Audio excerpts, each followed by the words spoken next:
Brilliance Audio presents Slavery and Islam by Jonathan A.C. Brown. Performed by Christopher Lane. Auda. The Arabs, what tribe is that? Lawrence.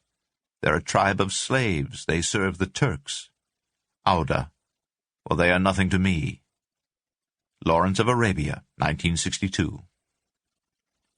So goes the fictionalized conversation between the historical figures T.E. Lawrence and Auda Abu Tai, the great Arab chieftain.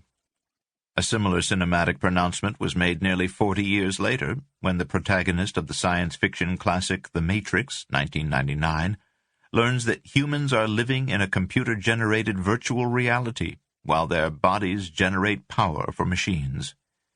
You are a slave, our hero is told. Like everyone else, born into bondage. These films raise an intriguing question. Can one be a slave and not know it? Or, better put, is slavery in the eye of the beholder?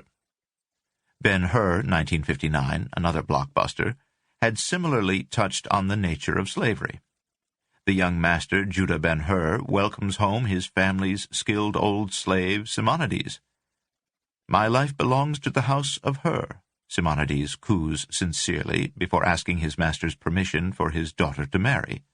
She, too, was Judah's property, Simonides reminds him, born the daughter of your slave. When I inherited you, Judah rejoins, I inherited a friend, not a slave. The question here is more controversial. Can one be a slave and be happy about it?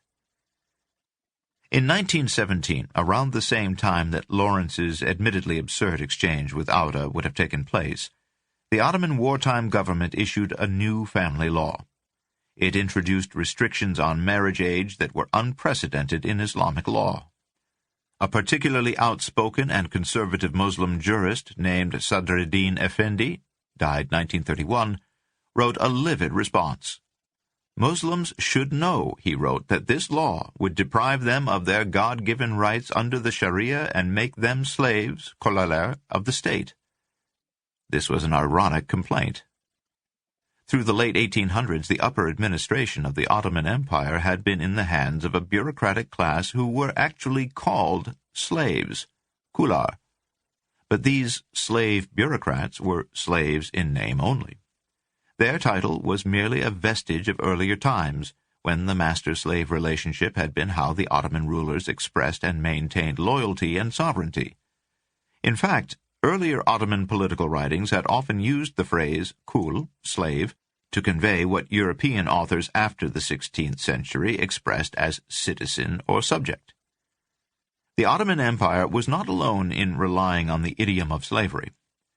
The soldiers and administrators of China's Manchu Qing dynasty, 1644 to 1912, were also technically slaves, aha, of the dynasty, and proudly referred to themselves as such.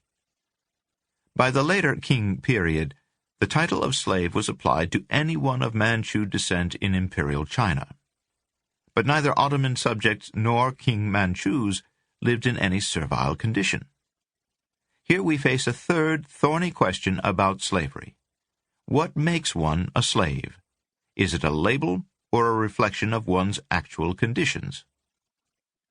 Writing at the twilight of the Victorian era, of the Ottoman and the Qing empires alike, an Irish polymath, John Kells Ingram, died 1907, complained that careless or rhetorical writers used the words slave and slavery in a very lax way. Tacking this complaint to the end of his influential 1895 History of Slavery, Ingram did not have in mind Ottoman or Manchu lexical laxity. He was objecting to activists in Britain who were railing against the subjection of women by equating it to slavery or protesting over workers toiling as wage slaves. This was preposterous, he scoffed. Neither wives nor workers were subjected to serious mistreatment.